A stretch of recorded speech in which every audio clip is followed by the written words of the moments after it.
Ted Cruz.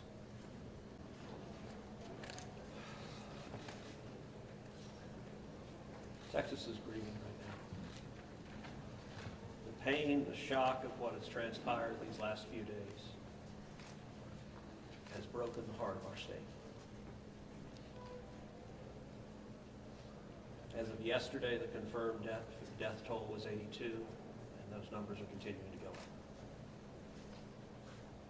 The children, the little girls who were lost at Camp Mystic.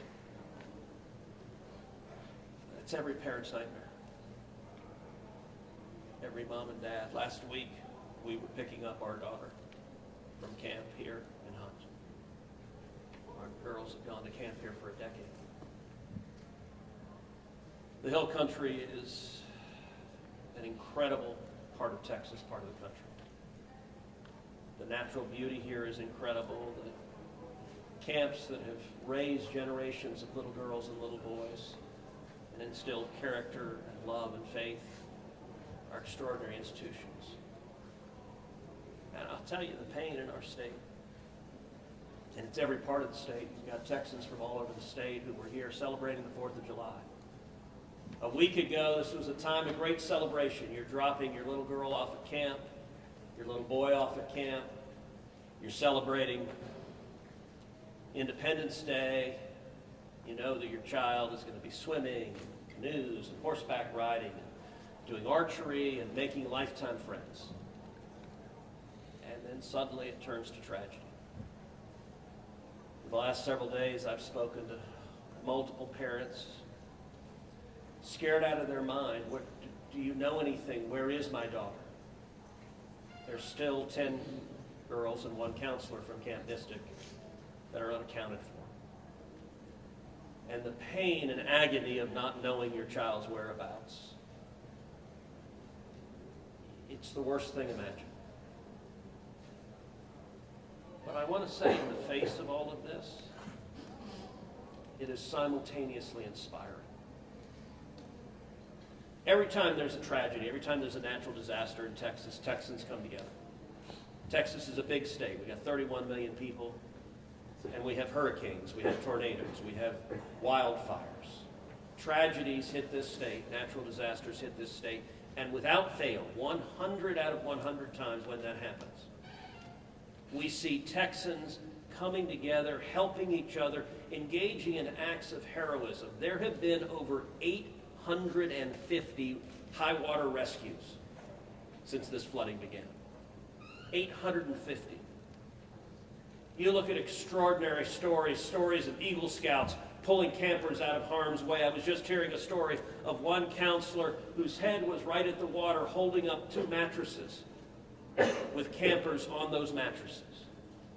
That kind of courage, that kind of selflessness. And then there are the first responders. The local first responders. I want to thank every one of the first responders at the local level, at the city level, at the county level, at the state level, at the federal level. In the first few hours of this flood, I was on the phone with Governor Abbott. I was on the phone with Lieutenant Governor Dan Patrick. I was on the phone with Nim Kidd, the head of the Texas Department of Emergency Management. And then I called President Trump. I called President Trump. He was having dinner at the time. It was still early in what was transpiring. And I wanted him to know, I said, Mr. President, everything we're hearing right now, this appears to be bad, really bad. There may be a very significant loss of life unfolding right now in Texas.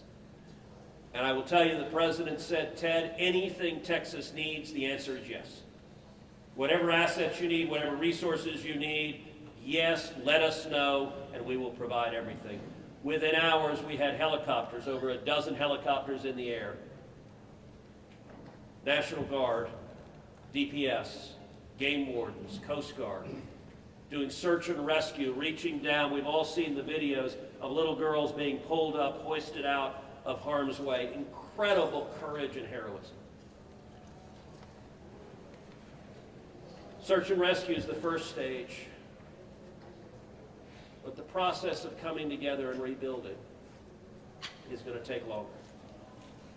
And I will say to all the grieving families, to all of those who've gotten the worst news imaginable, that your little girl, she's gone. I will say for many of us, those are friends and neighbors who've lost children.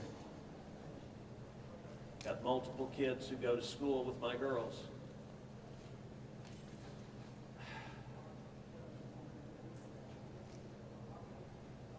The mayor asked for prayers. And I want to say thank you to the millions of Texans, to the millions of Americans, to the millions of people all over the world right now who are praying for Texas and praying for those parents.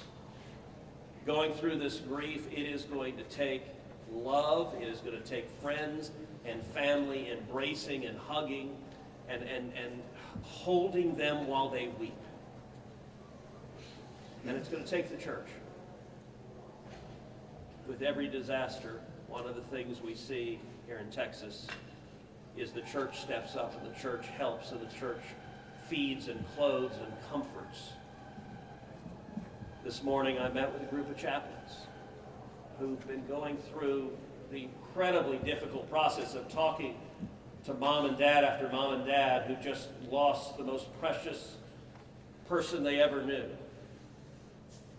And those chaplains are just trying to love them and show God's love.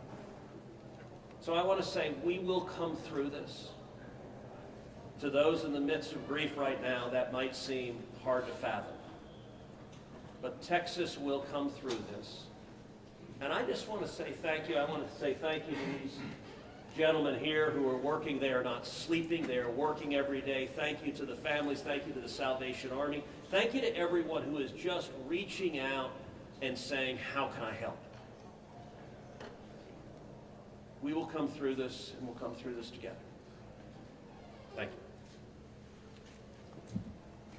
And now we'll take questions. Senator, you talked about how you know kids here, how you've taken your own kids to camp.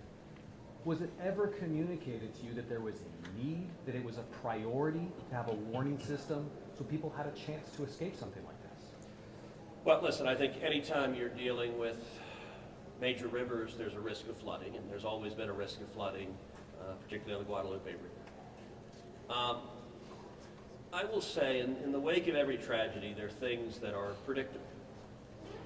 One of the things that's predictable is that you see some people engaging in, I think, partisan games and trying to blame their political opponents for a natural disaster.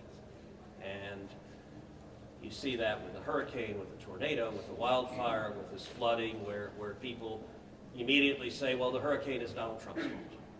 You know, look, I think most normal Americans know that's ridiculous, and I think this is not a time for partisan finger pointing and attacks. Now, after we come through search and rescue, after we come through the process of rebuilding, there will naturally be a period of retrospection where you look back and say, okay, what exactly transpired? What was the timeline?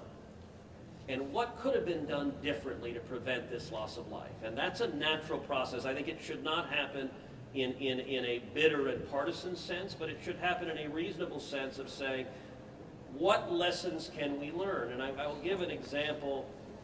You know, Houston's my hometown. If you live on the Gulf Coast, we get hurricanes. That's part of living on the Gulf Coast as hurricanes hit. And I do think Texas as a whole has learned over time how to deal more effectively with hurricanes. And so you look here, we know the National Weather Service put out an emergency warning just after 1 a.m. and a second emergency warning just after 4 a.m. Now, obviously, most people at 1 a.m. and 4 a.m. are asleep.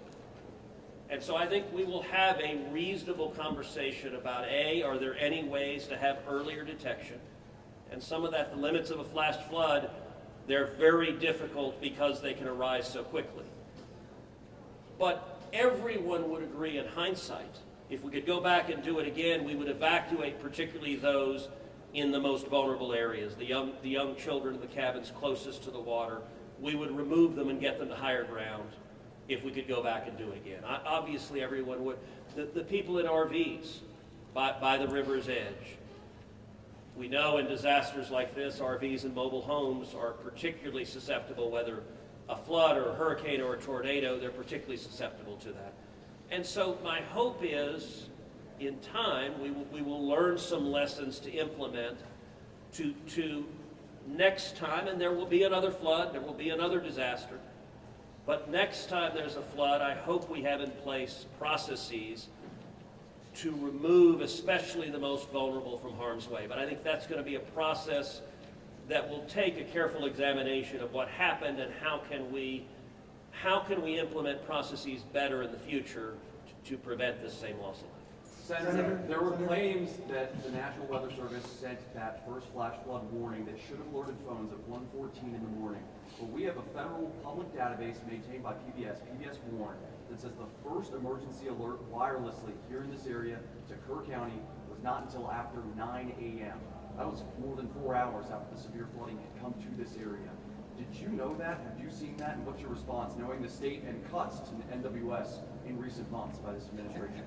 So I don't know the source for what you're saying. All of the public reporting I've seen is that there were two alerts that went out, one just after 1 a.m., one after 4 a.m. You know, I can tell you, I talked about the partisan finger pointing.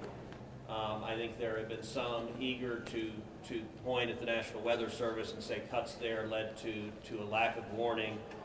I think that's contradicted by the facts. And if you look at the facts in particular, number one, that these warnings went out hours before the flood became a true emergency level. But number two, the National Weather Service here, New Braunfels is where they were headquartered. They had additional manpower. In fact, they had 3 additional people working that night, anticipating that it was going to be a very dangerous weather situation. I also think it's worth noting that the National Weather Service Union, which has been very critical of the DOGE cuts, has publicly said that they don't believe that the reduction in staffing had any impact whatsoever on their ability to warn of this event. And so, look, I think it is reasonable over time to engage in a retrospective and say at every level what could have been done better, because all of us would want to prevent this horrific loss of life. But I think just immediately trying to use it for either side to attack their political opponents, I think that's cynical and not the right approach, particularly at a time when we're dealing with a crisis and we're dealing with grief. But does this make you question whether there should be cuts at the National Weather Service and FEMA? I know you've been supportive of FEMA. Look, I am very supportive of FEMA. I'm very supportive of the National Weather Service. They both perform essential roles, and I think it is critical in every federal agency, particularly when you're dealing with public safety, that we make sure that critical roles are maintained. That's a longer and broader discussion, but as I said, everything from the public evidence indicates that was not a contributing factor to what occurred. Is it possible to get Dalton